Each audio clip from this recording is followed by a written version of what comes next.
Call this meeting of the Harriman City Council to order March 3rd, 2020. Before we get started, we'll have a prayer by Councilman Wright, followed by the pledge of allegiance to the flag. City Manager Kevin Helms, we've got a special guest here tonight that's going to do our flag. We do. We have Girl Scouts Troop 20716, Harriman Troop. That's made up of girls from Harriman and Kingston. And so they'll be here to do the Pledge of Allegiance, and then I think they'll have a few more words to say once we get to the citizen comments. Okay, we'll have a prayer and then we'll have a pledge. Would you pray with me? Our Heavenly Father, we're so thankful for your guidance, and we ask that you would forgive us for all the times that we get ahead of your plan, and we ask that you would help us to, in those times, stop and listen for your direction. Father, you know every decision that we as a council need to make, and you know every challenge that we are facing as a town. We ask that you forgive us for all the times we try to figure out things on our own. We pray for your guidance tonight and your Holy Spirit to give us strength and the wisdom and direction to make the right decisions as we carry out our responsibilities to our citizens and you. And Lord, we ask that you would look upon those with love and concern who are going through some tough times physically and economically and spiritually and otherwise, and may your will be done in all their lives. In Christ's name we pray.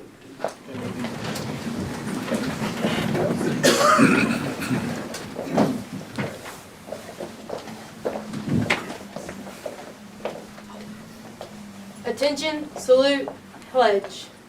I pledge allegiance to the flag of the United States of America and to the republic for which it stands, one nation, under God, indivisible, with liberty and justice for all.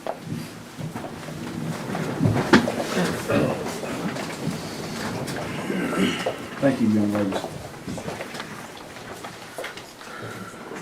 Call the roll, please. Buddy Holly. Here. Tim Johnson. Here. Kenny Me. Here. Sam Russell. Here. Lonnie Wright. Here. Like to do. For our quorum, need a motion to approve the minutes of the February 16, 2020 meeting. I'll make a motion. Put my glasses on, it says 18, not 16. February the 18th. Motion by Councilman Johnson, Yes. second. Second by Councilman Wright. Councilman Johnson. Nothing. Councilman Wright. Floor is open for discussion. Call the roll, please. Buddy Holly. Yes. Tim Johnson. Yes. Kenny Me. Yes. Sam Russell. Yes. Lonnie Wright. Yes. Motion carries. Motion to pay the salaries. Motion. Motion by Councilman Russell, Second. second by Councilman Meade. Councilman Russell. No, sir. Councilman Meade. No, sir. Floor is open for discussion. Call the roll, please. Buddy Holly. Yes. Tim Johnson. Yes. Kenny Me. Yes. Sam Russell. Yes. Lonnie Wright. Yes. Motion carries. Motion to pay the bills. I'll make a motion. Motion by Councilman Johnson, Second. second by Councilman Holly. Councilman Johnson. No, sir. Councilman Holly.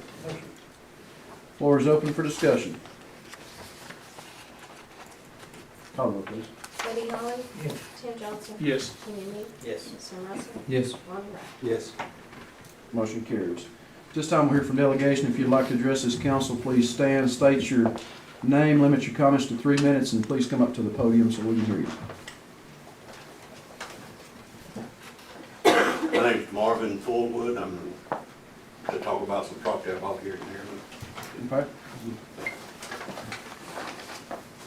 In '16, I bought a piece of property off Gov Deals on Carter Street here, and I did what I thought was enough research and came here and asked about the taxes and the liens and everything on it.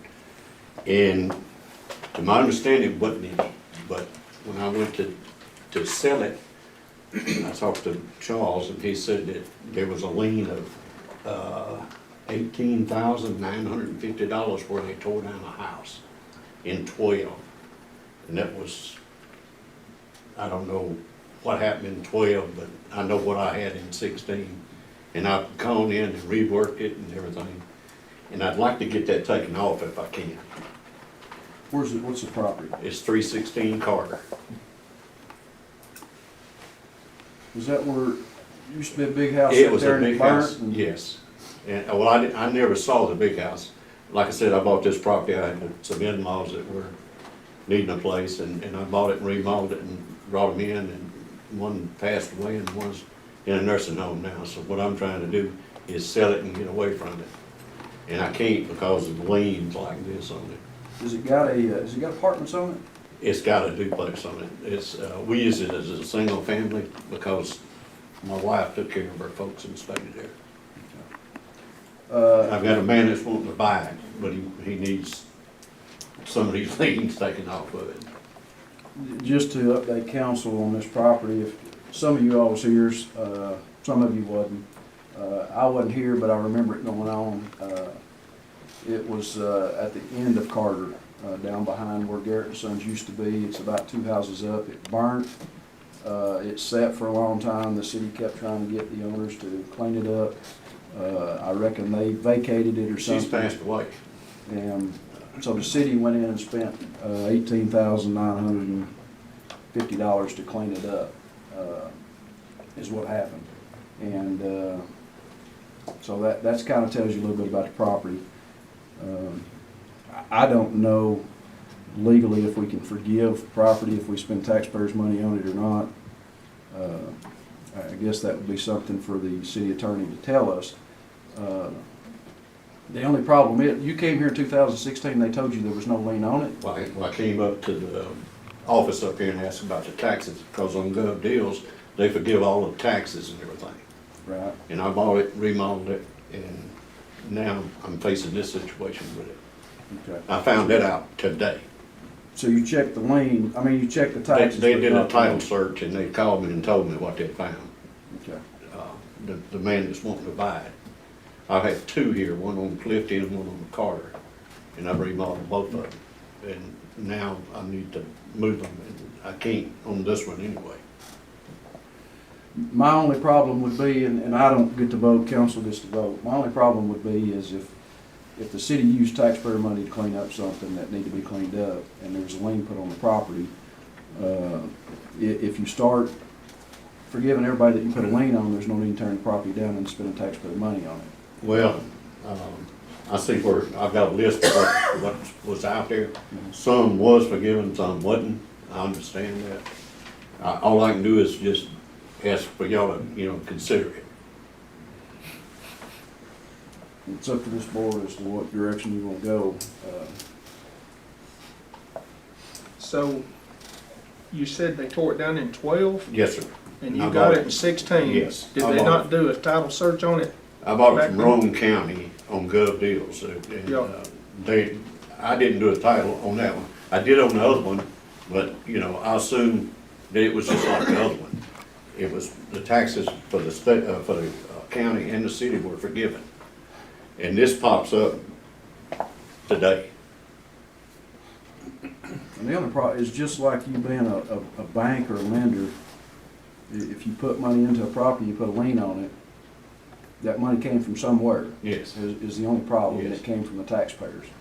And it's, for us to say we're gonna just wipe away $18,000 that belongs to the taxpayers, Well, to I me, it'd be mean, hard to do, but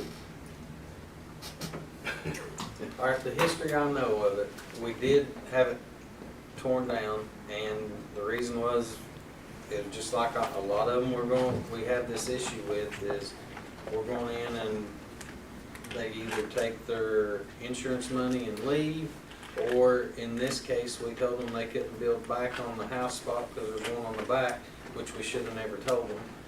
And so, those people never did. They're like, okay, you can have it for back taxes or whatever. So we had money set aside for cleanup, and we told Maria and Sherry that, yep, determine which ones are gonna be done, and then we'd have Drac look if it's something they could do. But they were getting them tore down so cheap at the time, we knew we were gonna be taking a hit. Now, I'm kinda surprised we were able to get the lien done, because on most of them we'd ask Carol to do, we weren't getting the liens put on, because that was an argument the whole time. So, we had, I guess it is up to council to decide to do it, but I don't know why that stuff's not disclosed at time to sell on, Well, especially if it's a tax I would have sale. thought it would have been on the taxes or some form on the taxes when I bought it.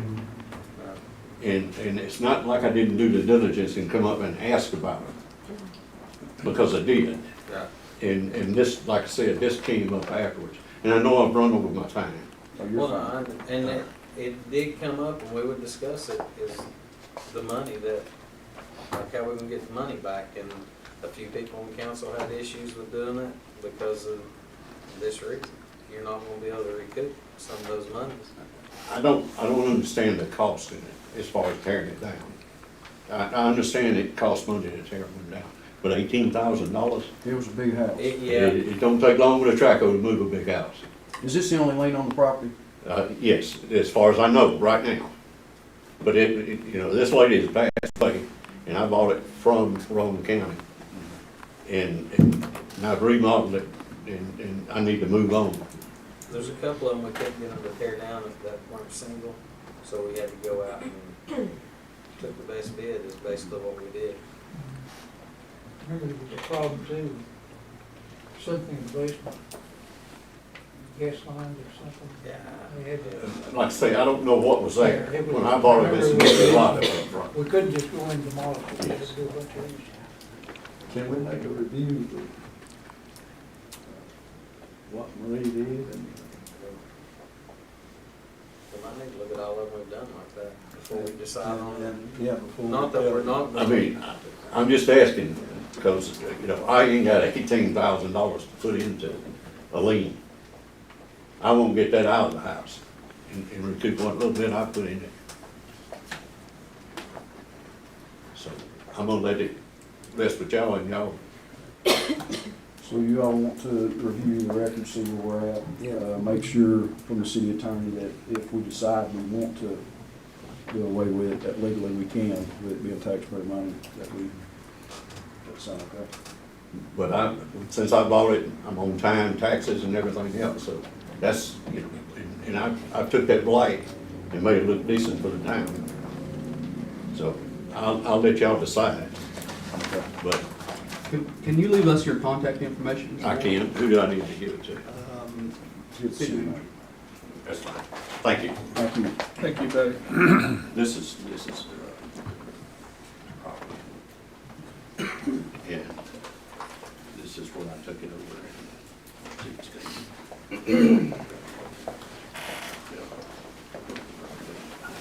Hello, I'm Myrna Foley. I'm with the Girl Scout Troop 20716, I'm not gonna. and we're here to do a cookie break. This is something that's new to Girl Scouts and all, and we'd like to thank Mr. Helms for being the sponsor and all. We've had several locations through town with HUB, the Housing Authority, and then next week we'll be with the Harriman Police Department to do a cookie break. So this helps us finance our troop and all. It pays for our troops' memberships every year, plus their badges and stuff that they earn. And 3 of these young ladies here are our high school students. They're seniors, high school seniors as in Girl Scouts, not seniors in high school. But they are now currently working on their Gold Award, which is the highest award that a Girl Scout can earn. It's the equivalent to the Boy Scouts Eagle Award. So they will be working on their projects here very soon. So anything from cookie sales helps to benefit their process along the way. Yeah, thank you. Thank you. Appreciate you all coming tonight and being a part of our council. I know for one, I've bought a lot of cookies in the last 2 weeks. From one of the girls back there, I bought a box full. But then I got hit at Food City yesterday. But if you haven't bought your Girl Scout cookies, you need to get out and buy them. Best cookie around. I would appreciate what you all do. Thank you. Thank you all. I think they can fill orders tonight too. Yes. Yes. If anyone wants to buy them before they leave. We have samples here on the table and all, and we've got cookies with us, so we can make sales tonight. All right. So if you ain't bought them, you can buy them tonight. Thank you. Anybody else like to address council?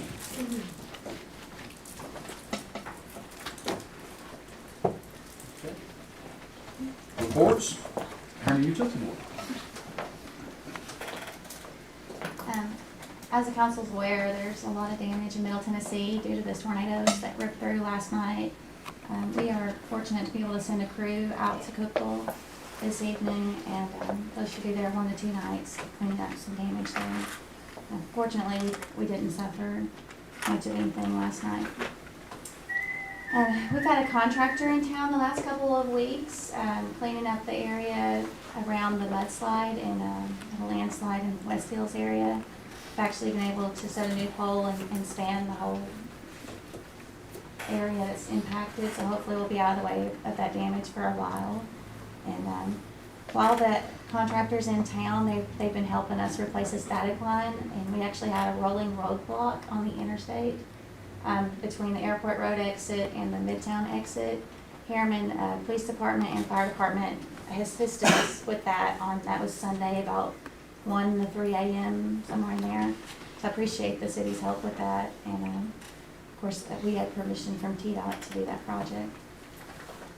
As for Bullard Ford Road, I know I mentioned last month we were meeting with NRCS. I think we're on track there to be able to, we've got our application in. We're actually a joint application between the city of Harriman and HUD. So the city's taking the lead on being the applicant for the funding, and then we'll take the lead on being the project administrator and handling all the paperwork on that. And of course, I'll get back with the city as we need things.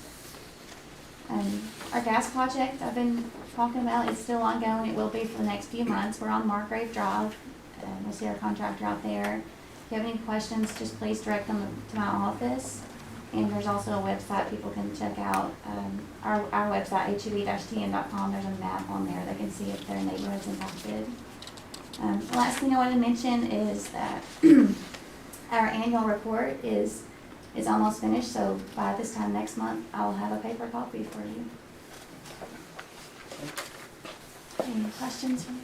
Do you have anything for the utilities? Thank you. Thank you. We appreciate the partnership between the two, how closely we work and stuff. It's a joy to be able to work with people. It's always got a smile on their face, and your employees always do, so we appreciate that. Thank you. Public Works. Right. Listen, we've had a rough time with the heavy rain. We've been cleaning up a lot of debris. Been cleaning ditches, blew out some tile stopped up. Changed some stop signs. Put up 10 signs at the city parking lot on Bonner Street, you all asked for. Put up 2 signs at Bonner Hill boat ramp where the big trucks are parking. We've been patching some on the 4-lane, patched King Drive, Rick's Chapel, and Mead Drive. Just guys, and we're still picking up tons of brush. Anybody have anything for Mr. Wyman? Drake, thanks for taking care of those signs in the parking lot for me. I just want to thank you for, in a timely manner, getting out there and cleaning up that mess I made today. It was a job, let me tell you. You've done a good job with that handsaw there, buddy. Yeah, it did good. Thank you. Are we still on track on paving this year on the roads that we still? Have we accepted a bid on that? I know we looked at them, did we accept the? We have not yet. We're still trying to determine whether to accept the low bid or whether it's possible to utilize the bid that the county has in place at the current time. Is that something we're looking at doing here the next, paving will start what, April, May? Anytime. Did you even get that road fixed going out to the water treatment plant, or the sewage treatment plant? That's what she was talking about a while ago. That's what we've applied for funding for. It's on HUD right now. Yeah, I'm taking care of it. So tell them, Bill. Yeah. All right, thank you, Mr. Wyman. See you, boy. See you, Mr. Colonel. Parks and Rec.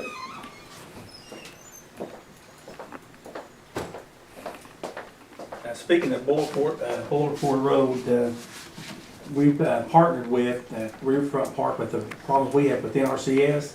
We wrote, combined with Candace and Josh Gillespie, we wrote a letter, and they're trying to work this together. They said a better opportunity to make it pass if we do that. So, they're working together, and they're really handling it, and I really appreciate that too, so we're working on that. Speaking of Riverfront Park, we opened last week. Dennis Ferguson and Drac, I think we used every bit of their orange construction fence to put a fence all the way across in front of the water there at the riverbank, to get it all covered. Probably the biggest issue we have now is the playground, and that's what we're working now. It's with the insurance company, they said make sure you rope that off where kids can get in there. It's just not safe right now. So, but we've actually working with them. I've got was hoping to hear something back today, but we got over $105,000 worth of damage down there that we've turned in that they're working to get back, and just so we can get that fixed up just as soon as we can. And with it, I hope they'll have something just any day on that, what it's going to be covered, so we can get there and fix that surface, because the kids are wanting to play in it every day. So hopefully, talk to Billy Joe, probably get the fountain started back up here in the next day or so, get it going with the pumps and stuff, so we can get that. A lot of people want to know when we can get that going back again too. So just got back Saturday night. Me and the mayor went down to Dixon, Tennessee, to make a bid on a Division II AA state tournament, and we was awarded that.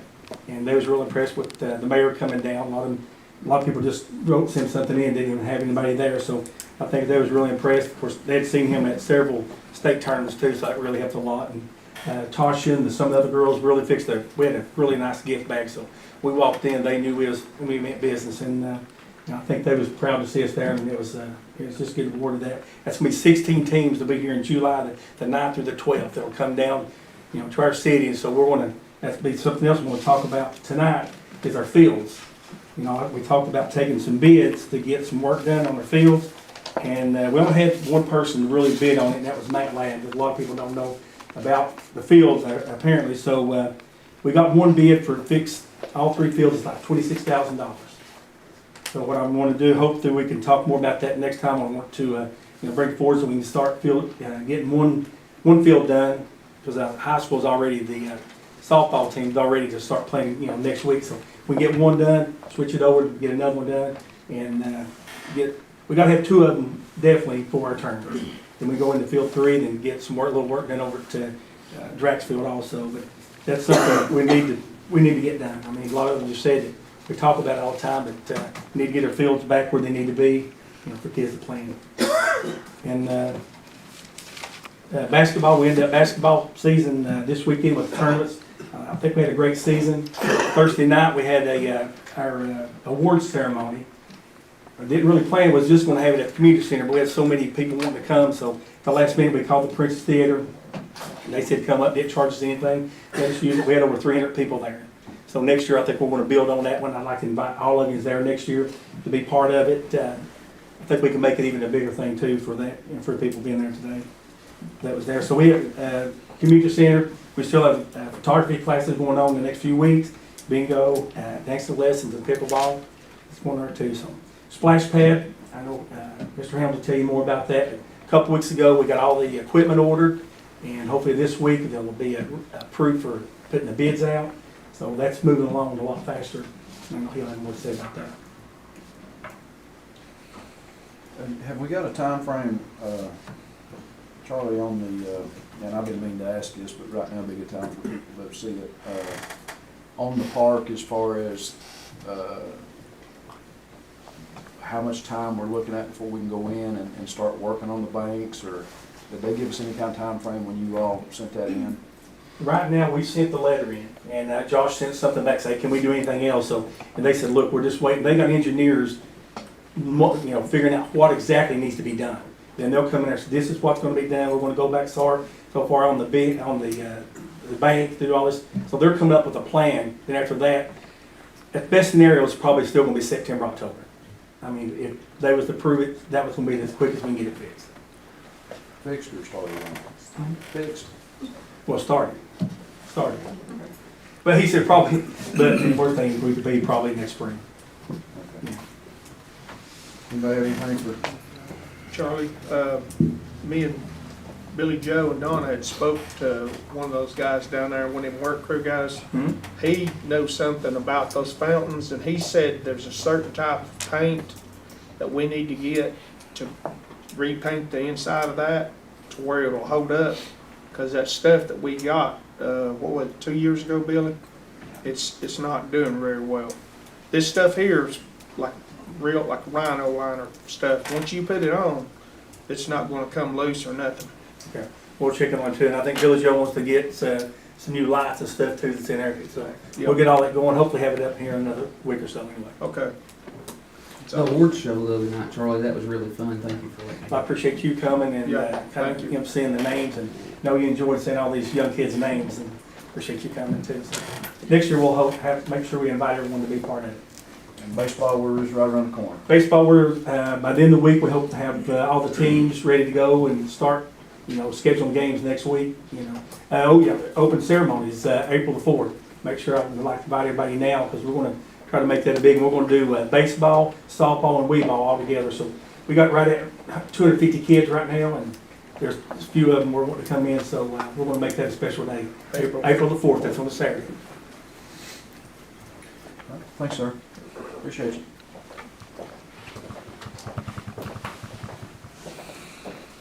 Library.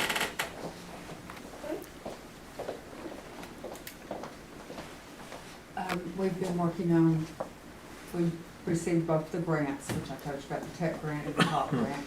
And we've got the computers in, I'm waiting on their tech people to come and put them in from the state. And I'm in the process of scheduling classes for the computer classes. We'll have 12 of them.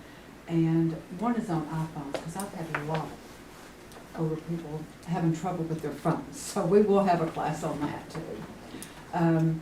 I've just ordered a lot of books, $4,000 worth, and that was money from the state. And it's all the way from children to adult and young adult books.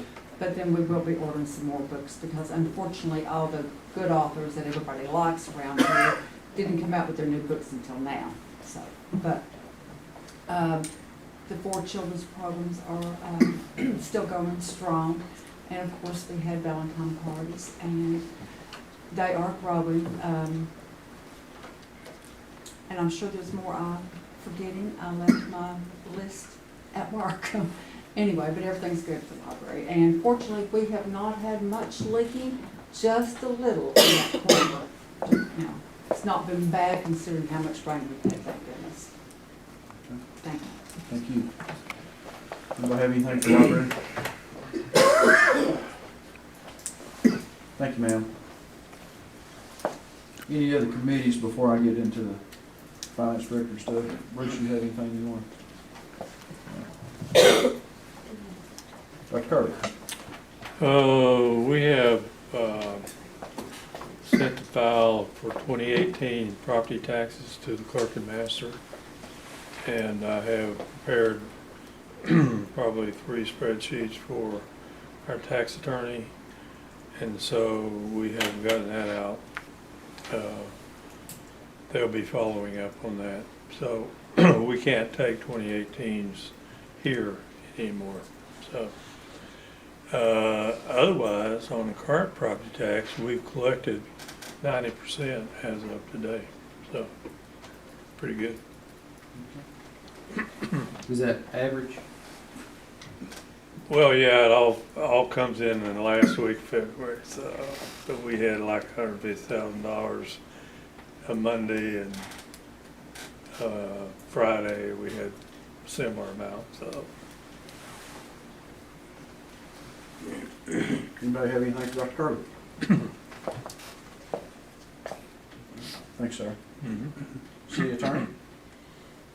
So we had our trial with Gerald Largen last month. I was successful in the defense against his claims. So the chancellor determined that Mr. Largen owns property within city limits and he should pay his taxes. I just received the court transcript of the court's ruling yesterday, so I'm working on drafting an order to get that filed and to see if Mr. Largen wants to appeal or if he's going to leave it alone.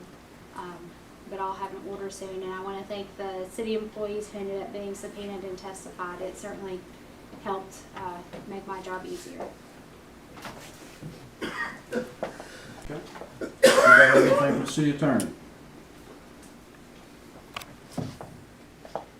Thank you, ma'am. City manager. I've got three projects that I wanted to update you on. The Margrave Drive project, we just recently reviewed an updated set of plans that we received after utility companies had the opportunity to provide feedback on the original design. We've approved a draft of those plans, which will go back to TDOT for them to review. Don't expect that to take very long because the changes were fairly minor. And as soon as we hear back from TDOT that the design is good, then they will begin putting together the bid book, and that project will go out to bid to begin construction. We're also have received our first draft of our ADA plan that we have to submit to TDOT. That we've been working on for close to a year now. We will be having a public hearing on that in the near future, and we hope to be able to do that prior to the first council meeting in the month of April. If we don't make that date, then it will be the second council meeting in the month of April. It will actually be a public hearing that will last about an hour and a half, and so it'll start well before the council meeting and end at 6, a time for the council meeting to begin. Also, as Charlie mentioned earlier on the LPRF grant, we have approved a site plan for the splash pad. The state approved the particular design, and the equipment has been ordered. We have also approved a layout for the playground equipment that's to be installed at Triangle Park, and we'll be submitting that to the state for their review and approval. And the engineer indicated that he thought by the end of this week he would have a full set of site plans to us to review for comment.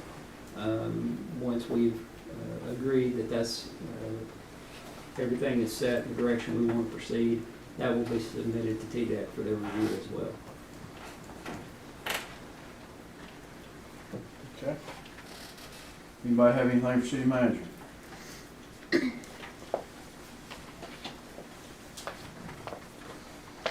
right. Thanks, sir.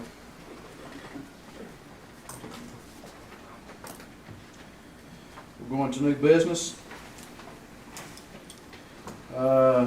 Item A, discuss and possibly approve contract with TDOT for lighting on exit 347 interchange and Highway 27 north and south interchange.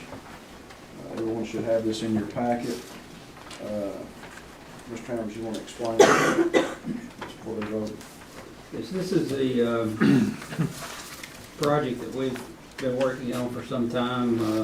I believe if you look at the goals and objectives, it's on that list as well. We had 3 options that we had been considering as to how we want to go about lighting the interchange. We selected one of those, submitted it to TDOT. They approved it and prepared the documentation that you have before you tonight. It's a standard TDOT contract, with just the scope of the project and the budget.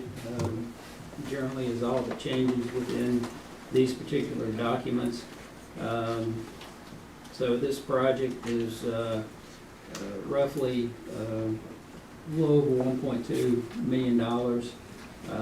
City's portion is just under $770,000.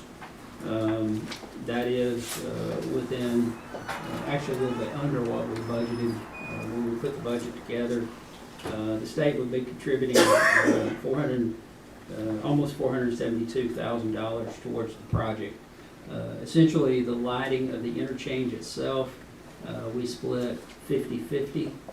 The lights that will be along Highway 27, the city will be responsible for. Although we do get a little bit of a benefit on some of the components that power those lights, also power the interchange lights, and in those instances, the state has gone in 50-50 as well.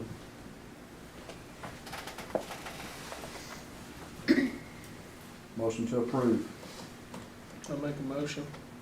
Motion by Councilman Johnson, second. Second. Second by Councilman Holly. Councilman Johnson. Now, Kevin, are we gonna use the high ones this again? Yes, at the interstate interchange, it would be the high mast lighting, like we have there now, except for it would be LED lighting as opposed to the type of lighting that's currently used there. If you're ever down towards Athens at night, they just put this type of light up at one of their interchanges. So if you're driving through that area at night, you can kind of get an idea of what it looks like. And then along Highway 27, it'll be more like a 40 or 50 foot pole as opposed to the high mast lighting. Okay, that's all I've got there. Councilman Holly. There'll be some pretty significant cost savings if we use them. Because I think those are 1,000 watt each. There, we haven't calculated exactly, the interchange lighting, certainly the energy usage will drop considerably. But do keep in mind that we are adding lighting along Highway 27 that is not there now. So that will also, even though that will be LED lighting, it will be some extra demand that we don't have currently. So I'm not sure exactly how it will offset. Normally LED saves 80% of the fire cost, so they're taking off a lot of lights. Going to be what it is today. I think each one of those masts has 10 or 12 of those 9,000 watt lights on. So There's several of them. So How does this tie into the rest of the project? Trimming the trees, where we put the smaller light poles up at the, like, along the ramps and stuff? right now, we do plan on going ahead with trimming the trees and still have plans to put a sign there.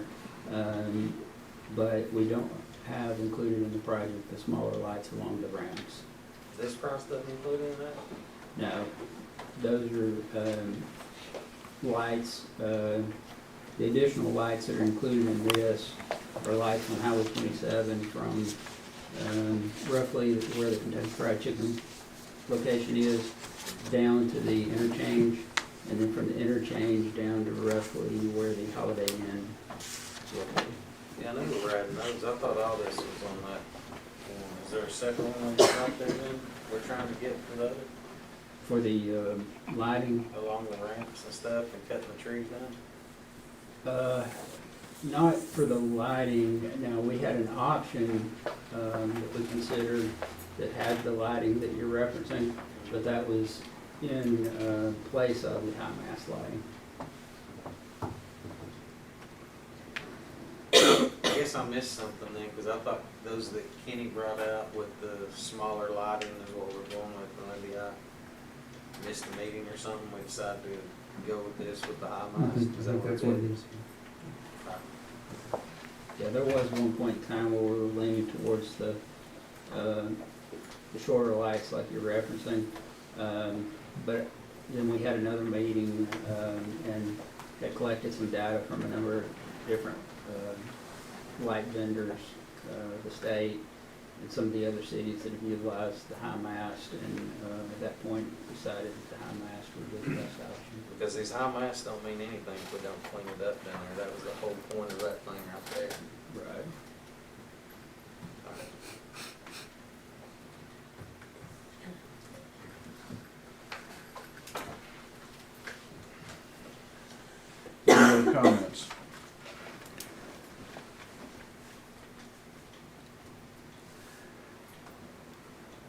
And this is under what we had budgeted.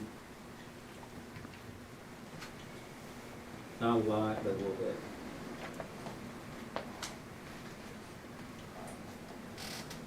Call the roll, please. Buddy Holly? Yes. Tim Johnson? Yes. Kenny Me? No. Sam Russell? Yes. Lonnie Wright? Yes. Motion carries. That's all we have on the agenda. Council remarks, Councilman Johnson. No, sir. Councilman Russell. No, sir. Councilman Wright. Yeah, a couple things, Mayor. There are a lot of jobs, most of them residential, where equipment's being parked out on the public streets without any signs or cones or markings to warn motorists. Some of the stuff's been left overnight, and of course, we're all for things that are being improved, but apparently nobody ever inspects the streets to see what's going on.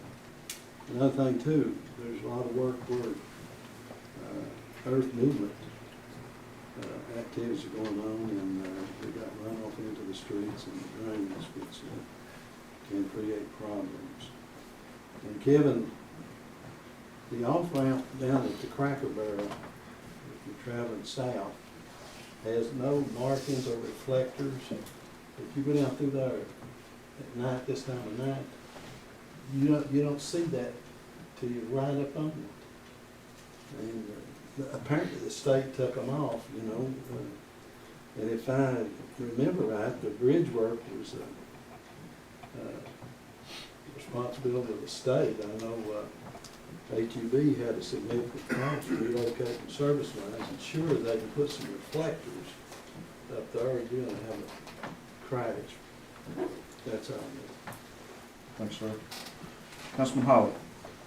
I talked to Kevin about this a while back. We've got an opportunity for a grant for the temperance building to do all the structural work. No cosmetics, just bring it structurally sound so people can go in it. And it's gonna cause us to, it's a 50% match. With them paying half of it, we paying half of it. So we'll have to consider that and see if we want to do it. I think the match for is $175,000. Pretty close. Yeah, somewhere around there was our part of it, but it would fix all the structural issues with it, make it safe to go in and out anyway. I think we can do most of the cosmetics ourselves, with some donations and stuff, but this structural we can't do.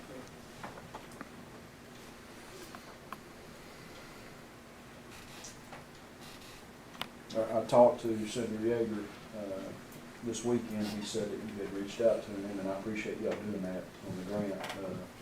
He said y'all was at the town hall meeting and it came up and y'all have been looking at it. It's a great idea. If there's money out there that we can get to help the temperance building, because one of the goals is to get that thing back up and in use. And until we get it structurally sound, we can't do that. He said he would put it, and he's a pretty powerful member of the Senate, so he said he'd push it for us if we really wanted it, but we had to get it in before they got the budget finalized for next year. So we'll have to do it pretty quick. Yeah, I think he said it would be, I think he said they would amend the budget and try to do it sometime in April. So this, maybe it needs to be on the agenda for next council meeting. Take a look at it. You all want to put in for that. You have anything else, sir? Thank you. Councilman Meade. No, sir. Okay. I've got a couple things. Just a quick update. We have, in the last week or two, we've been meeting with the codes enforcement here in Harriman. As everyone knows, one of our biggest things is trying to keep the codes, people within codes within the city, whether it be cars, junk houses, whatever. So we've been working on that. Myself and city manager met yesterday and discussed it. And if you haven't rode around Harriman, it kind of gets you a little down when you start riding around again, because we're going right back to where we used to be. In South Harriman on the main highway, there's a junk dealership that's popped up. 5 or 6 cars rolled in through the weekend and put on the property, right in eyesight. Those are things that's happening within our city. One of the problems that we have is some of our codes are not maybe up to date. I've asked the codes officer to get with Oak Ridge, Rockwood, some of the other surrounding towns and see what theirs is. We seem like we talk about this a lot, and we always talk about we're behind, we're behind, we're behind. And I don't know how to get us caught up. I have other things I need to be doing. So I've asked him to start working on those things to see, because a lot of things still happen in Harriman that we think that we have a code for, and we really don't. There's nothing there when you go back and look as to whether they can or can't. So I think we need to, if we're going to expect people to keep their stuff up, we have to make sure those codes are up to date and where they need to be.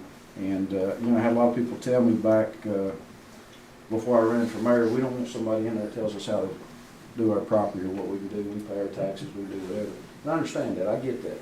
But at the end of the day, we should have pride in our property where we shouldn't have to go tell them what to do and how to do it. And so we're working on that. So if you ride around and you see something, let Kevin know so we can work with the codes to find out and make sure. But if you're out South Harriman, you're going to see this. It's easy to see. And they've already went in and tore the wall out of the side of the building to put a garage in it. And, you know, those things happen overnight. And, we have to make sure that we can stop it when it does it.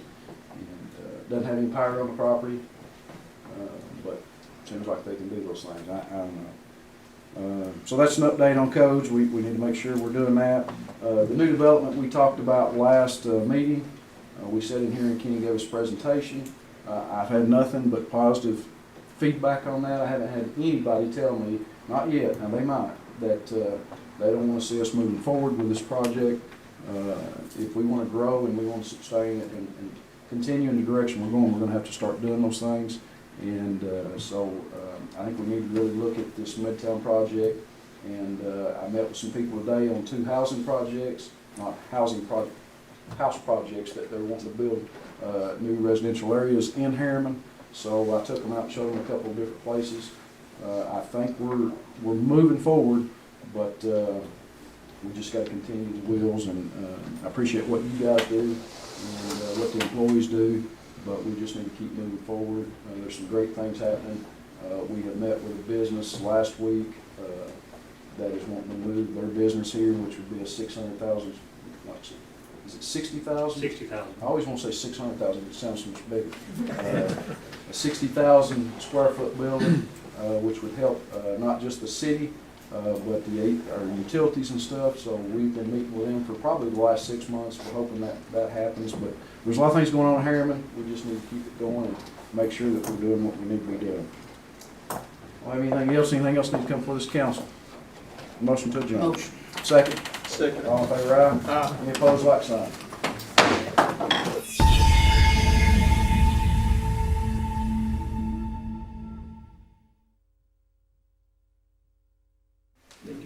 Hey, Don.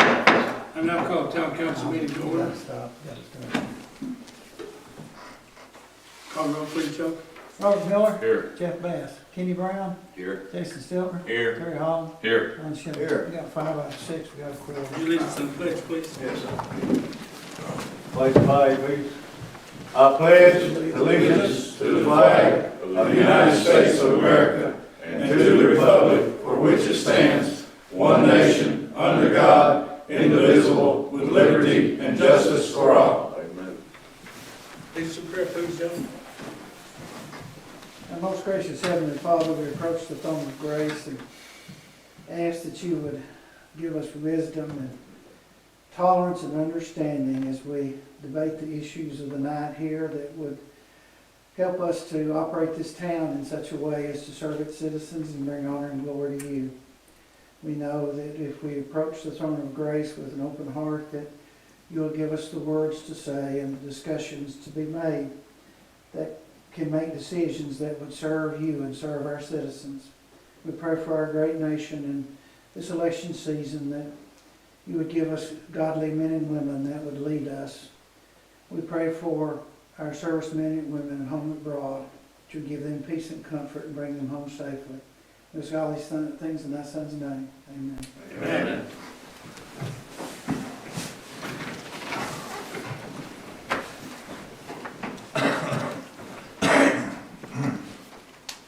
Need approval of the last meeting's minutes. Does anyone have any deletions, changes, mistakes that they would like to change or bring to the attention of the council? Need a motion? Make a motion, we approve the minutes. Okay, got a motion, need a second? Second. Last chance for comments. Call the roll, please, Jill. Art Miller, Yes, sir. Kenny Brown, Yes. Jason Stiltner, Yes. Terry Holland, Yes. Ron Jones. Yes. Passed. We now have it open to delegations of citizens. Mr. Crowe. Please state your name and your address, please, Mr. Crowe. My name is Cecil Crowe. I live at 720 Daugherty Road here in Oliver Springs. I know there's been a lot of controversy associated with closing the railroad crossings, those two crossings, and I'm not here to talk about that. But what I am here to discuss is the pitiful job that the railroad company did putting up those guardrails. They're not plumb, you know, they're every which way, and there's no excuse for doing a hack job. So what I'd like to request is that somebody make a picture of both of those crossings, get with the railroad, and see if they'll come back and do their job and dress that up properly. I can address that. It's not finished. They are coming back with a finished curve, but I haven't sent them in pictures. Yeah. I can do that. Uh, Chief, would you you look- take some pictures tomorrow? We could all, I noticed it right away that they're busted pavement up, shouldn't have been busted, shouldn't have been cut. It shows that they have no respect for our town at all, that they do. Well, that was a job like contract later. curve, I hope, you know, and it just hadn't been inspected. It's not, they told me it wasn't finished to start with, because we don't want to use any of that money to fix their plow. We want to use that to beautify the streets or whatever happened in the streets that is affected. And, but yes, they've been talked to, but we'll send them pictures. Appreciate that. Yes, sir, we appreciate Thanks, you sir. bringing it up. Anyone else? State your name and address, please, sir. My name is William Rizzo, 136 Midway Drive, Olive Springs. Okay. What's your, And I have a flooding problem. So do four of my other neighbors. I've lived at this address for 11 years. 13 years. 11 years, the property has been dry. 18 months ago, the sewer line was replaced from Sycamore Drive to Sleepy Hollow. 3 days after they finished replacing the sewer line, my yard started getting water in it. I figured, well, in a couple of days it'll dry up, it always has. My property line from my house to the fence is about approximately 30 feet. The water started at the property line and is now up to my foundation 30 feet later. 75% of my property is flooded. You can't walk on it, you would sink. What used to be grass is now mud.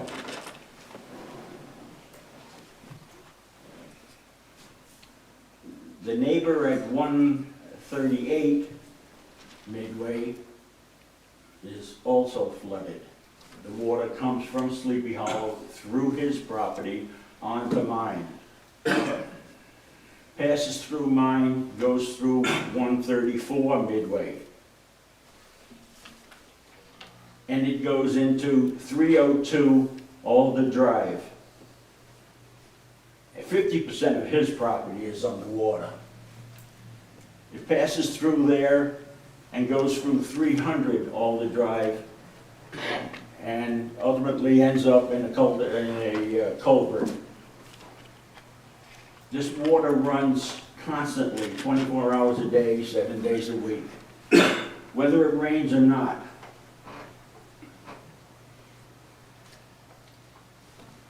City manager's been out there, taken a look at it, his crew has been out there, they've taken a test to see if it was chlorinated water or it was city water, and they say there's no chlorine in the water.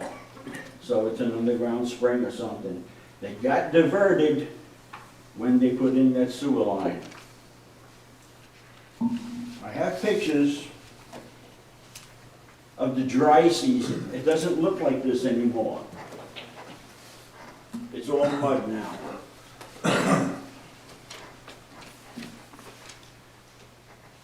Are you talking about in the ditch line or in your actual yard?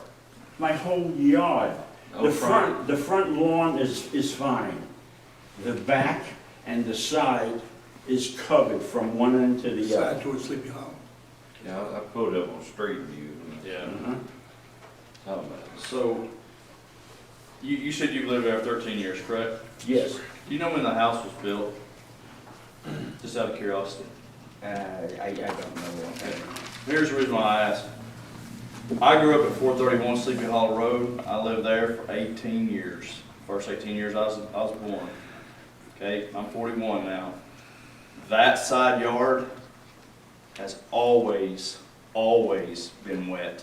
Always. When I was growing up and we would ride our bikes down Sleepy Hollow to Midway, that place has been wet from the time I was a small kid up until I do tree work down Midway Drive, Sleepy Hollow. That is a wet area. Okay. So with all due respect, you saying the sewer line diversion caused of this, I beg to differ. That area is full of natural springs. Has been since I was a kid. What you may have been getting the benefit of was a hollow sewer line that was broken and leaking water into it. And now that it's fixed, that water is where it always has been, and it's right back where it is.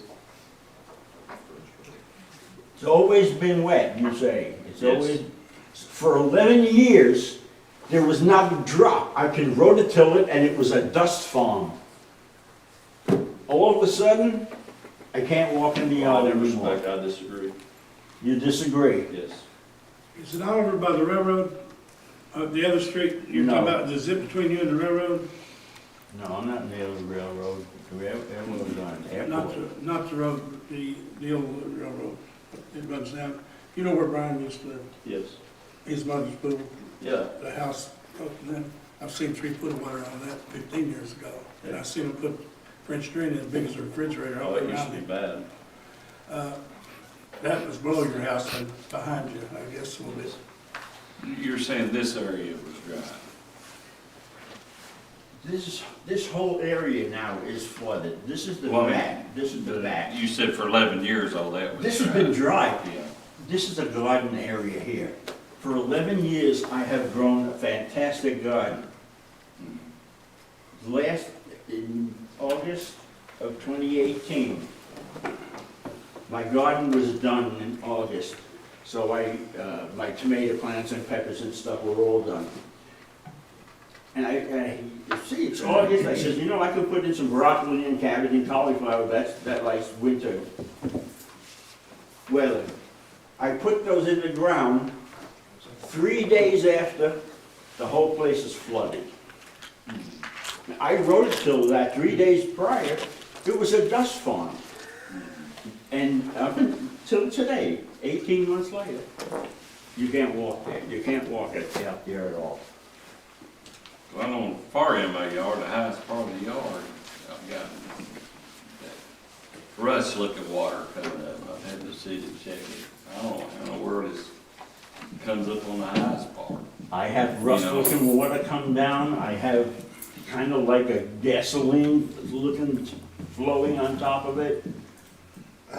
How would you want us to, what would you want us to do? I mean, we don't know. The water is coming, you saw where it's coming from, the corner of Sleepy Hollow. It comes through 138 Midway, all across his land. That He, big- he the hasn't big been yard able to part. mow his land for 18 months. We now, 136, 138, and the house on Alda, 302 Alda, we now have cattails growing in the yard.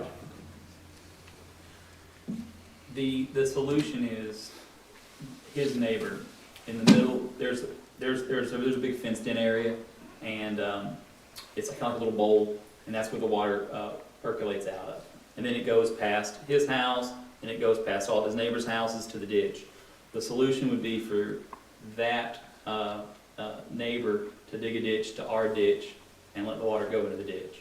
Instead, the water seems to just sheet flow, but because grass has grown kind of funny, the water kind of changes direction.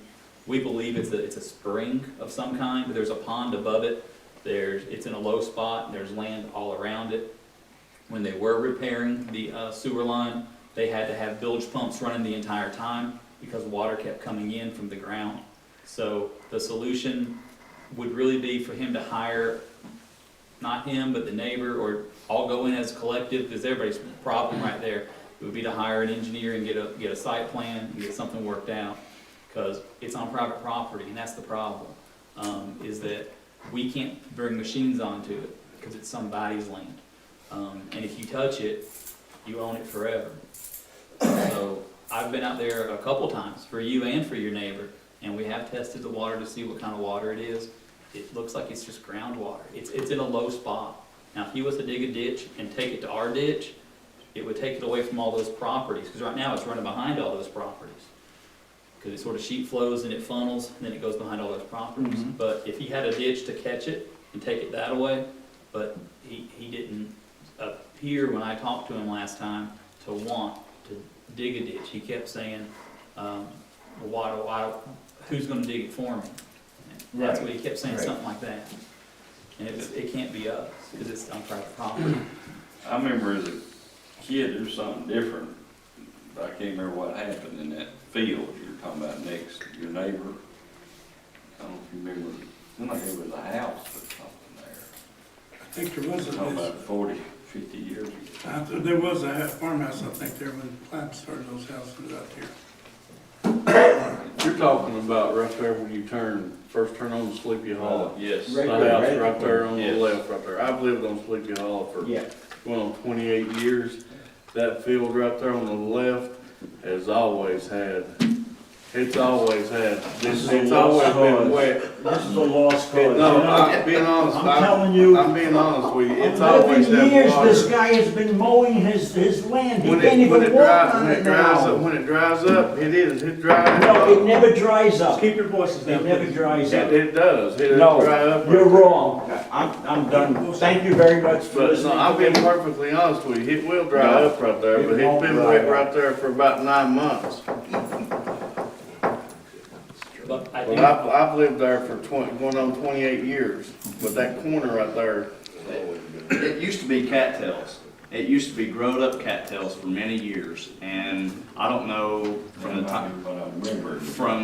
time that we moved out of Sleepy Hollow my senior year up until just a few years ago, I don't know when it was they started mowing it, but I'm telling you, that is a wet area. Because I remember when they dug that up right there to fix that sewer. Yes. They had they had to pour concrete right in there. If you look, there's concrete right there where they poured that to reinforce it. Okay. Right there at the corner of Midway and Sleepy Hollow. They poured concrete in there because it's so wet. We'll have to have this discussion again sometime. But yeah. Okay, anybody else? Who wants to speak from the audience? Okay, it's my turn. I ain't gonna say a whole lot.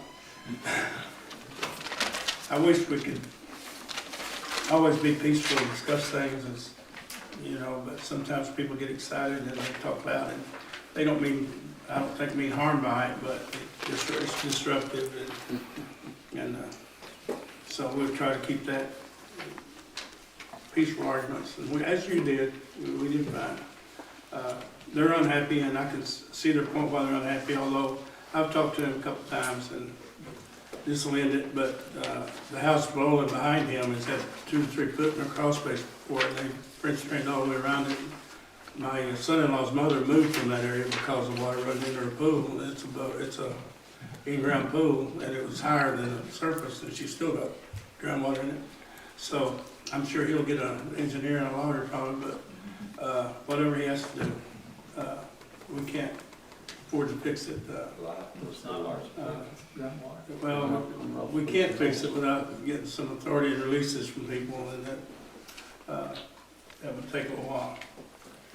But we'll pass that up, and I'll use that as my comments. And again, I appreciate everybody tolerating us with the high waters, and it seems like the litter is getting a little out of hand again. We'll try to get this thing under control again. Okay, you got some. Yes, sir. Thank you, Mayor. Well, the potholes have been our top priority. We've had some sunny days and we've been out trying to fix them and making a lot of headway. We've been buying cold patch by the ton, so it's going well. The Arrowhead Park project is moving forward and it's going really well. They're bricking it right now. The cabinets, they've been ordered and they'll arrive next week. On here you'll see a diagram of what they're going to look like. I'm really excited. The Pro Desk at Home Depot has really came through for us. They did a good design. They spent a lot of time with me, and it's going really well. That's about all I got. Okay, Mr. Miller. Are any questions for you on that? Okay, Mr. Miller? Yes, sir.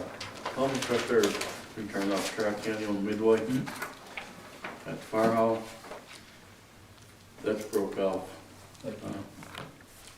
That needs to be looked at. I don't know what else or T-Dot one needs to. What was it? It's where the trucks turn and they do not a good Oh, job. the pavement's broken off at Yeah, Midway and Tri-County? Midway and Tri-County right there, yeah, when you go turning right-handed right there. Us or T-Dot one needs to take care of that pretty quick. They're coming in from Oak Ridge making a right. Yeah, from Oak Ridge making that sweeping right there. I've bounced off in there a couple of times. Is that one we could fix, maybe and try to state for it, maybe? We can fix it. We maintain all the right of ways for the state under our contract, so we'll fix it. I think we can, We'll send it. that's what I'm thinking about, there might be no implement toward that one. Yeah. Because the bus turns in there too. Yeah. And our gate post on Midway at the bridge, the left-hand side one, Okay. we got the 4x4 with the two little 2x4s crippling it up, and we pull it out there and put a 6x6 in there. Yeah, we can make that a permanent one. Okay, fix that one back. Is that the one that keep hitting? Or that keeps washing away or whatever? I think someone just hit it just recently and they kind They of took fixed it. two 2x4s and cribbed it up there, so. Okay.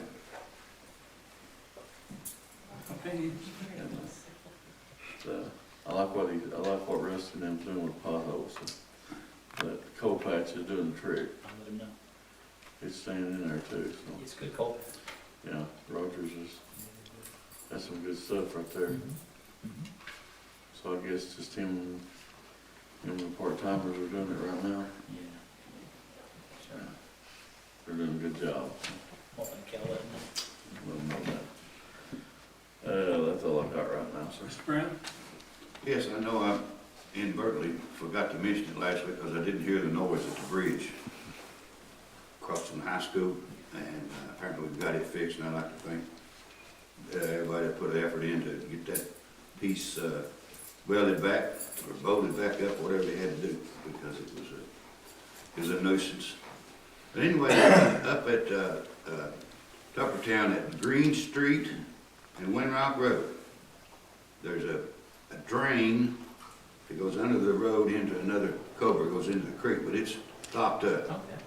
It's on the south side, and these vehicles that come by with those big long trailers and stuff have been damaging it, making it even worse. But it's right beside a big old tree too. But you can once you see it on the south side, it needs to be cleaned out, and then before the water will drain, and the spring goes down off the hill up there by the house, that house. Floods it, or say flood it, but when it rains, it keeps it overflowing with water. And also, I want an estimate, you give me an estimate on what it's gonna take for our next budget to fix our garage. Okay. I think we spent $97,000 on a park facility. We can spend money to fix our garage. It is definitely gone downhill, totally repaired, replaced, or I want to say, you know, the people have to work in it, and I think they deserve a better place to work. And we need to do that, but I will definitely have that in the budget. Okay. Whatever it takes to fix our garage and make it decent. Okay, I can do that. And also, I want those dumpsters gone. Okay. They're full, they should have done been gone, but both of them are full. Now, do you want them just removed Moved, completely? I want that with the trash and the scrap police car and a couple of those other old vehicles and that backhoe. But it's a mess. If anybody wanted to find somebody, we'd be fined for having property that's, There's a backhoe there or some tractor? that old sidearm mower, and then the backhoe is there too. And then like I say, there's two other vehicles that are camouflaged, like they belong to DAB or maybe. Those are ours. Those are yours? Those are ours. And like I said, and then that other area over there, needs to get all the trash out of it. And like I say, they can't do anything with them dumpsters till you empty them. The dumpsters are. No, they're the long ones. Yeah, yeah. That's ones we talked about yesterday, and it says they needed 2 weeks leeway to dump them. Okay, but So, anyway. So if you wait till they get full, you know, you gotta gauge it a little bit. You don't wanna call them out here and pay them $40 tow fee, whatever it is, and. What I seen, they were full. They are now, but Yeah. it takes about a 2 week delay to get them out. Okay, well, all right, that'd be fine. Now, when you say get rid of them, do you mean empty them? Empty them is Or what- do you mean get Empty rid of put them the and not other- have no Put more? the other trash in there, or whatever it is, we need to get rid of. Put them back empty. Okay, Yeah, okay. and put, you know, like I said, that's what we was gonna do with that old tractor anyway, right? We're gonna, did you put it up for bid, Not yet. the tractor? Tonight will be the determination if we put it up to bid. Oh, you got it back? No, No, this he is means the the old old, one. old one. Oh, that's the old Ford. Yeah. The old yellow one, Yeah, blue, or blue one. yeah, blue. I'll take my weed eater and sidearm down there myself then. Well, you know, I mean, we may be to salvage some stuff off of it, but like I said, there's also, you know, like I said, that, a police car needs to be gone, just like it's been. Is that the one, chief, you're gonna take to the scrap? Sir? Is that the old Crown Vic you're gonna take to the scrap? Yeah, the city was gonna haul it out when they got a chance to haul the trailer and everything, you could haul it out. They ain't worth that, it's $5 under. Yeah, it's They ain't worth hauling down there. Yeah. Wow. Yeah, but they're gonna haul it off, it's just sitting back there, they get loaded up and going. Also in that turn, that, once you pass the bridge going into the garage, there's a turn right there. And that water coming out of that creek is just washing it away. Yeah, we've mentioned that a couple And times. we need to get with somebody. And I know the line runs right down in there somewhere between Anderson Road and Morgan. Who's gonna fix it, or who's gonna help us fix it, if we can get anybody to fix It's it. Morgan and Anderson, Ron, don't fix it. Rome's right there somewhere on the hill. Mhm. But nonetheless, that's gonna wash that whole road out. If we get, you know, I mean, it's just dirt, there's nothing there. And I'd like to see if you can get something working on that. And then also up there, right across the Sylvie house, there's a tree right in the middle of that creek that needs to be snaked out of there. I know we can't dredge supposedly in there, but there's a tree in there that's blocking the water, where it makes it back up in his property, that needs to be snaked out of there. Whose The Sylvia property, house. whose property, is it in his backyard or something? Yeah, it's not, you can, It's in Be the first house on It's the in the right. yeah, in the first house on the right, that first driveway there, you can see that tree right sitting right in the middle of the creek. Is it growing in there, or is it just a It log? just fell, and we fell. washed from somewhere up there. No, it fell there, and they cut all of it off with about 12-foot piece, and it's what's there. Well, anyway, it needs to be snaked out of there. And, If it dries up a little bit, we can get it out of there. Yeah, well, I'm just saying, that's just getting my ear bent back from listening to some people today, and I'm, That private property. No, no, we can get it from our property. we back get it from Park side, or the our side. garage side. Yeah, Yeah, we don't want to pull it the other way. yeah, but, you know, I'm just saying that, I definitely wanna make sure you give me an estimate on what it's gonna take to repair or make our garage, you know, better, because it is not in good shape. And like I said, we can spend $97,000 on a picnic area, that we should be able to fund something for our garage and the people that work in it. And I appreciate you giving me an estimate on that, so we can have it ready when the budget comes up, make sure we get it in there. I can do that. All right, that's all I have. Okay, I want to comment on the 97,000. Some of that was grant money, I suppose. Oh, cash out there. Yeah. Well, nonetheless, Okay. we budgeted 70,000 of it, I'll say that much. Yeah, well, you're talking about the building we're building. Yeah, the Arrowhead Park. Yeah, okay. Budgeted 70,000. So I said a picnic table, that's, Well, I meant to, okay, I thought we was No. building a picnic table somewhere else. we're 27,000 overage now. I agree. Okay, you're up, sir. Thank you. I just want to say thank you for addressing the potholes. Very good job. Driving around town is much better, so thank you for that. Also, I wanted to say, road crew was out fixing a drain tile right in front of, 705? yes, and Tri-County, did a great job. I was very impressed. Road signage up, everybody in high visibility, reflective gear, flaggers. It was good to see. It was very professional.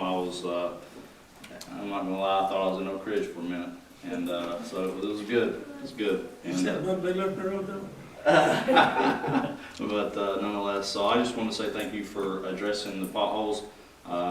Shout out to the road crew guys. They did a great, and I think some of the prisoners were out there as well. So, and let me double back on what Mr. Brown said about the garage, the city garage. I think my first meeting or second meeting here, I made mention of that. I would love to see a nice city garage that we could all, you know, our workers take pride in, we take pride in, and so I'll just double back on that. I think it'd be good for the city and good for the workers. I think we can help a little bit with the garbage too, if we go ahead and start locking the bar gate.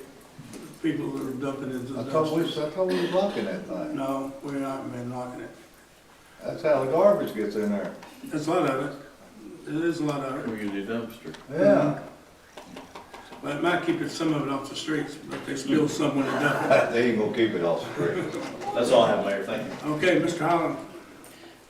I've got on here park dredging. You know, several years ago, we had a local engineer talk about that. 2 years ago, I've got his number and I've got his drawings, and we've been with TVA and we've been with the Army guys that do that work, or Corps of Engineers. A lady from TVA was, I think it was her TVA, I got a letter in there. She was very helpful, and she put TDOT with us, and they want to work it. But I also got other information that, you know, we had some shared responsibility on that also, and we haven't done our part, and they're going to try to give us one more chance at it, I think, but the money's probably available to them, it's not available to us. And so if we can get them and their equipment in here to give us, that's what they do, you know, they fix streams and they fix floods, and they fixed this one once pretty good, but it didn't last. It's done in the 70s, I think, late 70s. So is that something you put in that budget? I heard that come up before earlier. I think the agreement was to put 10,000 a year for perpetuity in the budget. That's what I remember from the agreement. That was in agreement. So we've been doing that, or? No. No, that's way back. They've excused that on us, I think. That's supposed to have been started back in the I mean, 60s. can we bring it back up, I guess, budget time or something? We're not getting anywhere. Well, anytime we make a budget, the things we're having problems with, it's our obligation to fix, we need to budget it. And then therefore, we'll probably end up jacking taxes a little bit, but to get the budget to work. But We'll see. I don't know what you just said, The answer is yes. If you got something that you gotta maintain, you're gonna have to budget to maintain it. but that's why we put it in the budget. That's right. But if you put it in the budget, Well, I mean, for right discussion. now, if we made a budget sitting here right now, we'd have to up the budget to do Well, the I'm repair. saying when budget time comes. Yes, is what yes. it's on. Yeah, when it started this month, Okay. it's starting to work on it, so get Put your it on the stuff, list. get your stuff in. Um, He's working on it already. Ed and Mr. Brown, did the lay down, they had a lay down area for the liner people. Was all that mess gone? That contributed to, at the city garage? You're talking about the bags of stuff that's on the You know turn? where they lay down all their stuff? the Yeah, work it's gotta with? be cleaned up and But they're gone, and, but that's still. that bag stuff's gonna be put in the dry, because it's usable. Yeah. That's what they That use in answers your their, problem. that's what they use in their, manholes and stuff to seal them. I mean, kinda like what Mr. Brown was saying, we had it out back or It's something. all out front, it needs to be put in the dry. Right. And, did we talk to the railroad? You know, I said, find out if they're through or, They're not sure. so we talked to them? I've talked to one guy that's supposed to get the engineer, got the inspector out here to check it. I hadn't sent him any pictures, as I told the mayor there, that, we hadn't sent him any pictures, but we had. She's gonna take pictures of them tomorrow, right? Cause the back, Mr. Crow, there at the, where you buy your tags, which I went, they kinda crowded that little thing there for some reason, you know. Well, they One did that. side's tight and that side's like No, 10 feet away from it or something, so it's kinda like it's. Well, that was cut, they should have cut the pavement to start with instead of breaking it, Right. so it's cracked all the way down through there, so. They got some work to do, I think. Right. Well, I just brought that up for later, and, that's all. Okay, Mr. Shillings, Couple of things. welcome back, sir. Thank you. Don's been sick for the last 2 weeks there, and he's been under the weather, but he's well now, I think. Getting there. Go ahead. Echo Mr. Siltner, on that ditch at Tri-County, I really appreciate that too. Thank everybody. I meant to ask you earlier, the cemetery committee, wasn't we supposed to have a meeting on headstones this year? Yeah, we're gonna get one of those set up. Okay. Needs to be addressed. I think we're losing. Yeah, and, you know, and when it comes to the headstones, it'll be something that we'll meet, the cemetery committee will meet, and, how we can do it is that whatever they recommend, we'll come in front of you guys. Yeah, that'd be approved by us, yeah. And, you know, we can discuss it all that night, but, you know, We probably ought to have a public meeting on that. yeah, and, well, it's really however y'all wanna do it, I mean. I think we need to get started, and the council approve it or don't approve it, you know. But you know what the issue is, you know. Just to be honest with everybody, we're losing sales because of that headstone issue. Yeah, what Mr. Shillings is talking about is that we have on our rules to only have flat headstones for all the new lots that are sold in the cemetery. We have lost sales over people wanting a monument. And so to me, the reason why it was set up like that was because the difficulty of the cemetery to maintain it, to make it so it never gets more difficult. So it's sort of like, is why it went through. But in reality, people don't want to be buried there because of it. So it's a catch. So it may stay never harder to maintain because nobody buys any lots. Or we allow them and it's just a few headstones every couple of years and it'll grow as we grow. So to me, it's however the city wants to do it. If you want headstones, get them. If you don't want them, don't get them. It'd be y'all's decision, and to be quite honest with you, with me, you can flip a coin. I'm neither one way or the other. I can see value in both. So you'll get that started, huh? I guess our bleacher problems at Arrowhead is on hold, maybe? Yeah, it'll be on hold. Kind of on hold right now? It'll be on hold for a little while. And Kellytown Park's on hold. Yeah, they'll be on hold for a little while too, until that gets. That's all I have, Mayor. Okay. but not indefinitely. Not indefinite, no. Chief?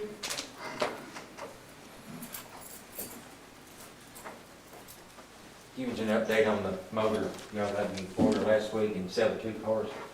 I got the motor ordered, it's in, they'll start on it Monday. It's gonna be about 8,000, maybe a little less. And I sold 2 cars and got 3,300 out of those. So we're gonna be in, it's still probably right around $5,000 for complete motor change out, brand new motor. But I was just gonna let y'all know where that process is at, what we got out of the cars. Is, something wrong with Charlie's? Reason he's in an expedition? He swapped over. Oh, did he? Yeah, just swapping them around. This month, Jim, you They have want a this, little more room. Jenny?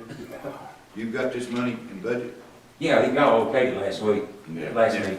All right. But I was just gonna let y'all know what they went for, what we They got. give you a time frame? Probably within a week. Probably we get it dropped off and it start on Monday, by Friday or the first of the next week. Thank y'all. Good deal, thank you, Chief. Representative of the Fire Chief? We don't have nothing. You don't have anything, sir? No. Old business? Any old business? Any new business? Item A is discuss and possibly approve resolution of the town of Oliver Springs, Tennessee, authorizing the issuance of interest-bearing equipment acquisition capital outlay notes, series 2020, in an amount not to exceed $102,700. We got somebody that's gonna let the city manager call him when he wants to, provide him for we got a sample of payoff in here on it, on the scheduled payments. Thank You you, want him Mayor. to speak now, or? I'll go on to begin, Go- and go for if it. there's any questions, Okay. I have someone that's the expert. The Kubota tractor that we talked about last meeting, the Kubota M591, it is, after the trade-in, it is $87,237.45. When they did the loan for a lot more. I don't need all that. So that's how the loan came to me. So that's what I presented, because they made the resolution for us. The resolution's in here. Just because it's for that, we're not gonna borrow that. The amount we need is what you'll be approving tonight, if you choose to approve it, will be for a M591 Kubota tractor for $87,237.45. I think that the discussion last meeting was that, do we need the 24 speed? And the answer is no, we don't. The 12 speed will be just fine. Do we need the extra creeper gear? And the answer is no, we don't. What comes with it will be just fine. And instead of it being 91,000, which was last meeting, this meeting it's $87,237. So it is the lower price. If you pull my packet out on one of the last pages, you'll see all the ones that bid it on it, and a little description. But so if that's something that so the loan is for $102,000, but you'll really just be approving tonight the authority for the mayor to have authority to sign a loan agreement with Tennessee Municipal Fund for the purchase of a tractor, not to exceed $102,000.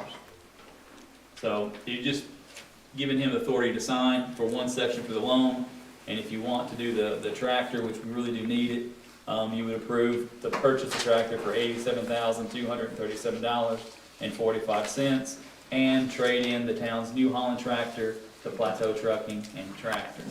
So it's the same thing as last week, except for the extras were taken off. So my question is this, with the extras being taken off, is the tractor available immediately? If I may address you. Yes, sir, we have that exact tractor in stock. We will have to change the head. If you did want the 24 speed, it is available now. We don't have it actually assembled, but I do have the cutter. If I'm allowed to offer my opinion on it, nothing self-serving at all about, we have both tractors. I sell these for a living. I've never sold a 24 speed. And these guys, I don't operate them, but I know how to. But they're just never requested. It's generally considered an undue expense, as is the creeper gear. The more you guys pay, the more I make. And like I said, I have the 24 speed in stock, just not assembled. And we'll be glad to provide either one you guys want, the 24 or the 12. but in discussion with the owner and actually 3 different highway departments, because even though I sell them, I don't operate them, the general consensus is 12 is plenty. You're just wanting enough gearing to where you can stay in kind of a sweet spot. It doesn't have to be perfect. Obviously, with more gears, you have more ability to stay at a perfect RPM and speed with the tractor. 12's enough. You know, I have the 24 speed if you guys choose. That's like the 111 versus the 91. I've run both. I've seen there is absolutely no difference. I have both. Absolutely nothing self-serving. I make more money if you buy the 111 24 speed. And the 111 is addicted to its horsepower. The only difference, same exact engine even, it's just a different tuning and a different turbo. You said, you said swap heads. And the one that I have in stock, when you actually look at the mowing head on it, we proposed a 60-inch head. I have a 50-inch on the one that's already assembled. I have the 60-inch on the one that's not assembled. It'll just be a simple matter of unbolting one head and bolting one back onto the other and correcting the cylinder. Talking about the deck, right? The deck, yes, sir. The mowing head or deck is the deck and the blade bar and the blades. They're the pump. Now, the pump will be the same. How much were those extra blades, that extra set of blades we talked about? The last that we left the blades, just to address on the grass mowing blades, Terrain King does not want to provide those on those that have the opening gate. If you're just going to mow with them and the gate's closed, they're fine. From a liability standpoint, if the operator left that gate open and put the grass blades on and started cutting heavy timber, the concern would be breaking a blade and a projectile. So in very recent occurrence, but with them nowadays, they said, you know, you hate to say an operator doesn't have enough sense to know, just is what it is. So the only thing that I can offer is the open deck and the standard blade, which is meant to mow and cut brush. The grass blades perform better because they have a lift on them and actually vacuum up and lift and make a little cleaner cut. It's no problem to get those blades. No problem to get any of those blades aftermarket. Right now, Alamo does not offer those blades because they're afraid if you open that deck and go cutting brush with a grass blade, it could pose a liability. Does it have a Terrain King mowing deck on it? Yes, sir. Yeah. Now, Terrain King is a division of Alamo. And so Alamo is a joint venture with Kubota, and they named that venture, the product, the cutter itself, Terrain King, to make it specific to Kubota. I run one. Okay. City of Kingston. Oh, yeah. Yeah, so you're familiar with it. It's went through some generational changes, and in my honest opinion, every change I've seen so far has been good. They've been good to listen to me, and, you know, one of the things been addressed, if that's what you're saying, it's a little better deck. Is it? Yeah, it's reinforced more, and we have it on hand if you guys did want to look at it. Well, one of the first things the guys said in the city, when they went up there and looked at it, like that deck. It's a heavier deck. I was 4 years old. Yeah. Well, this has been maybe a little over a year. They changed the boom design just a little bit, reinforced it on the lower section of the boom to prevent cracking. They went a little heavier deck. They've also put more bracing along the top. So, same thickness metal, just more bracing along the top. Can I ask you about the weight? Yes, sir. Is it in front or on the side? It's the side. It's on the side. On the side. Yeah, it has a counterweight on the side, and just like I said, the one thing that I try to emphasize for everybody to do is actually operate it. It actually has 2 counterweights. The main one being on this KB21 though is in the rear tire. Also, the rear tires, the wheels themselves are cast. You have an option of a steel wheel, which is a traditional tractor wheel, or the entire center of the wheel being a piece of cast iron, you know, roughly yay thick, adds approximately 400 pounds, if that about right, on a cast wheel to each side of it. Both sides to make them match are actually cast, but it does give ballast. There's also ballast in the tire. So you have a counterweight in the rear tire and the cast wheel for it to counter the weight of the boat. I'd like to ask you something, and I don't mean to point fingers at nobody, but do you come with this and give instructions on how to operate it? We do. I appreciate that. Yes, sir. I don't, because I'm not nearly smart enough. Right. I have a gentleman that'll come, and we make no exceptions to this. If you gentlemen choose to pass this, I will actually have the tractor delivered. I will request, and I've never had it fail, that everybody that is going to touch the service of this tractor attend. This is something we've recently started. Did they do that with you guys? I have, and I've done it since I've been there. you know, since I've been there, which is right at 4 years. But we have a gentleman come in, and until you say we're done, we do not leave.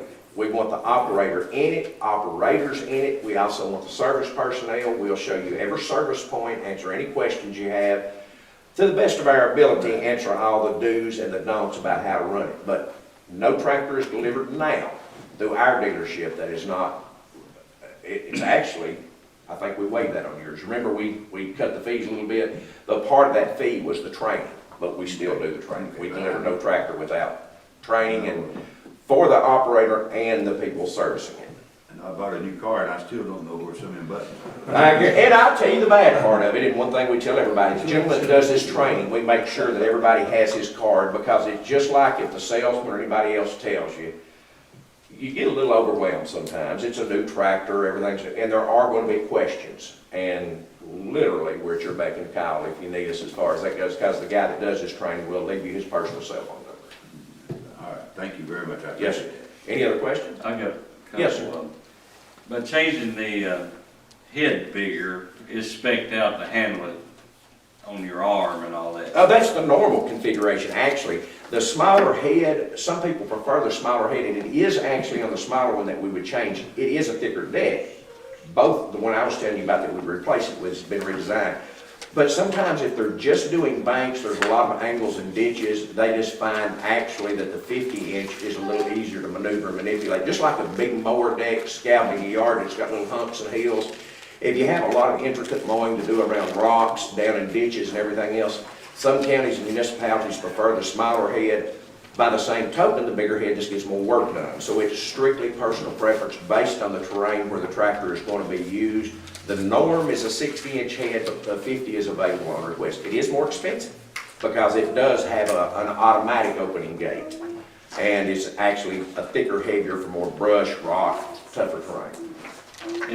On the 12-speed, what's you estimate the max speed? Come quick. I can estimate the max speed, but I can't tell you for sure. I'm going to estimate the max speed at about 22 miles an hour. So everybody needs to remember that when he's passing you when I'm driving home. Yeah. You can get some of them that are a little bit faster, but hardly anybody's nowadays that we know are going to be in that application. For some reason, they don't want them to do over about 25 or 30. I'm on around 18. Now, is yours the M5 or the M6? M5. Is it a 111 or a 91? It's 111. Well, then that's maybe about where this thing will run then. I was guessing about 22, but if it's 18 wide open, it's 18 wide open. I swear I've seen it go faster than that. Well, we took one out at the city of Greenville when I demoed it the other day, and he said, and it was 111, where this is a 91, that it would run about 22, 23 miles an hour. You know. And that's by his phone's GPS. So he wouldn't do it on hill, but on straight. Yeah. Well, the guy on the front page of Oak Ridge today is a very important person, engineer that's went good from Oak Ridge High School, said, how much fun can you have at 4 miles an hour on a Ford 8N? A lot. But speed ain't everything, right? Yep. Just what you enjoy doing it. Just when you drop it around, watch the ground turn, you know. That's right.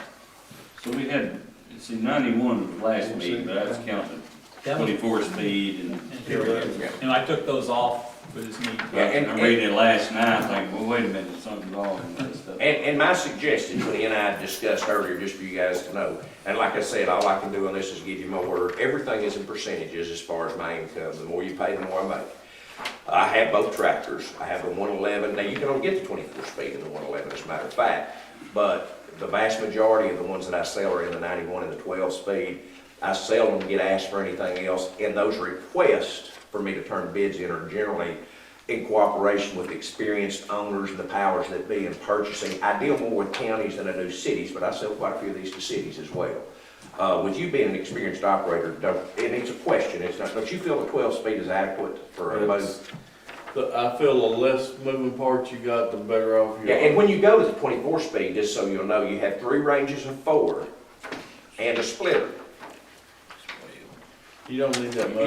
You just don't need it, you know. And I'm afraid it's not bad once you learn. It's just like somebody driving a straight shift. But you're also watching several manipulations and a boom and everything else. You're not only shifting, worried about a clutch. Now you're worried about splitting the gear. Splitting gears are easy if anybody's ever driven a truck. But if you've not, that's just something else to learn, and it's honestly just something, and they're great transmissions. We use them a lot in row cropping, tomato setting and odds and ends where the speed is really important on getting everything just right. The application with the ones that we sell at the request of those that operate is the 12 speed. Because when you're trying to watch the road, when you're trying to watch this boom over here and watch that deck and maneuver that deck and traffic, everything you're watching around. That's why they pay you all that big money, to keep your eyes open. That's why they pay you that much. Oh, yeah. The operator. Oh, yeah. And if we pull the trigger, is there a service agreement or anything like that? No, sir, there is not. I will tell you guys this, and of course, this is not in writing. I have never delivered a unit, and one thing that I can say proud of, and I'll ask you guys to do your due diligence and check. I give you a list of every county that I have sold to. Anything that we've had delivered that right out of the hole we've had issues with, I mean, you come up and you operate it a week and it's a loose line or this, that, and other, we take care. After that, it's just like anything with a regular warranty. If we come to repair it, there is a reasonable service cost for us to repair it. Then the warranty repair, if it is warranted, which I'm sure it would be on most of those, if it's a warranty repair, there is no charge for that, just our service call, or you have the option of delivering it to the dealership. We have an outstanding turnaround time. I know that was an issue there before, but again, every list that I've given you on that number, I'll ask you guys to do your due diligence to my knowledge. On the tractors I sold that were new, we've never had a tractor down over just a few days. You know, so if you do have an issue, it's not going to say that something couldn't happen where, you know, XYZ part, we come to get it and they found out everyone they've got in the bin is bad, you know, something like that. But so far, awfully proud of how they perform. But again, there is no service agreement other than we will provide the 1 year on the cutter, 2 years on the tractor, 3 years on the drivetrain. You have options to buy longer. But to be quite honest with you, again, not being self-serving, I think the best buy is in the base warranty, because usually if you're going to have any real issues of workmanship or whatever, they're going to show up in that early amount of time. First 12 months. Yes, sir. So what is your service plan? 1, 2, and 3, they just call. You got a year on the deck. No, I mean service, just service. We'll just follow the manufacturer's I warranty. mean, who's doing it? Recommendation. We'll send it to a shop. Yep.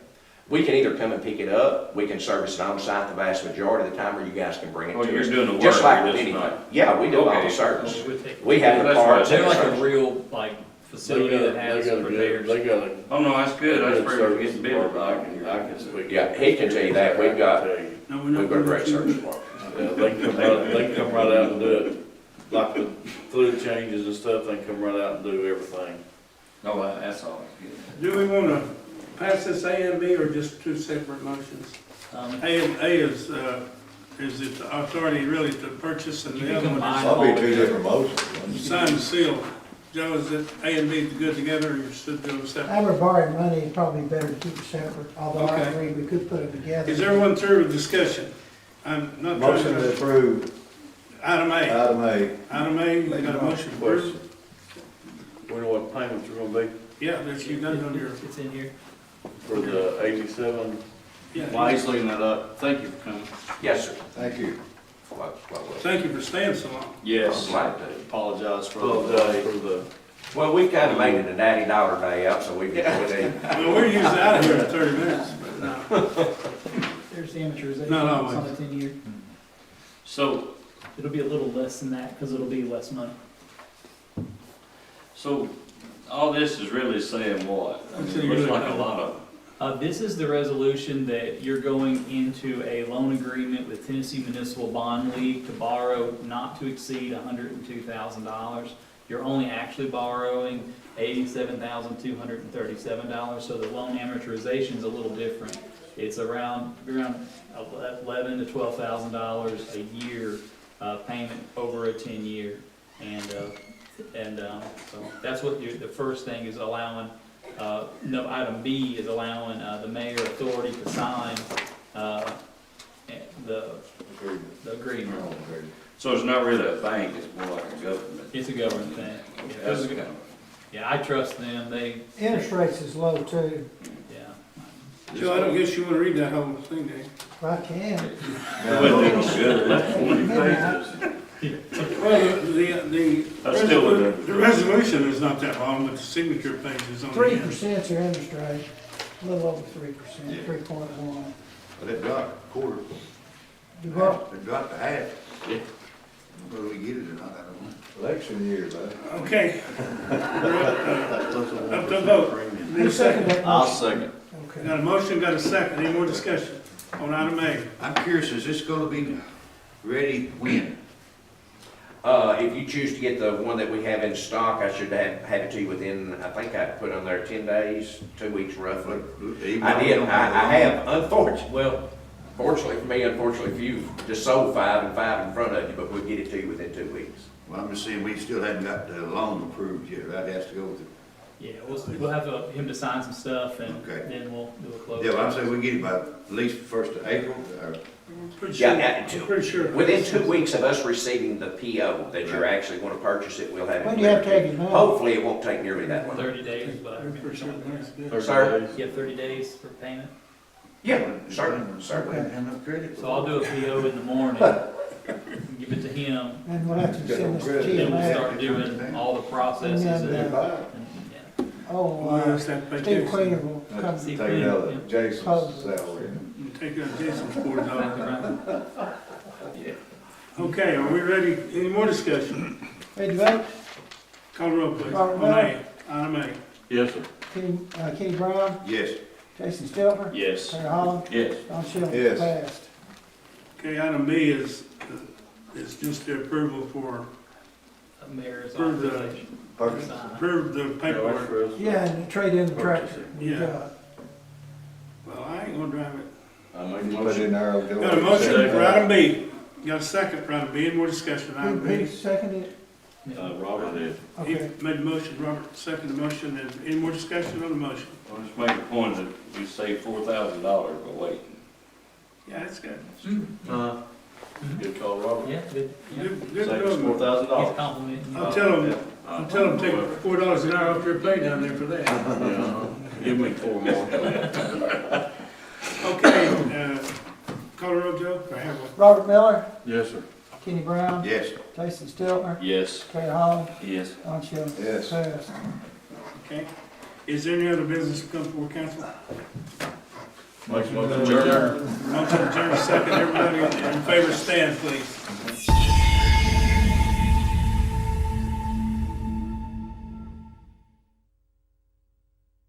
P90X, T25, and PIO. These programs really work, and this is your one chance to try them for free. Just text the word JOIN to 303030. That's JOIN to 303030 right now, and I'll send you your own free membership.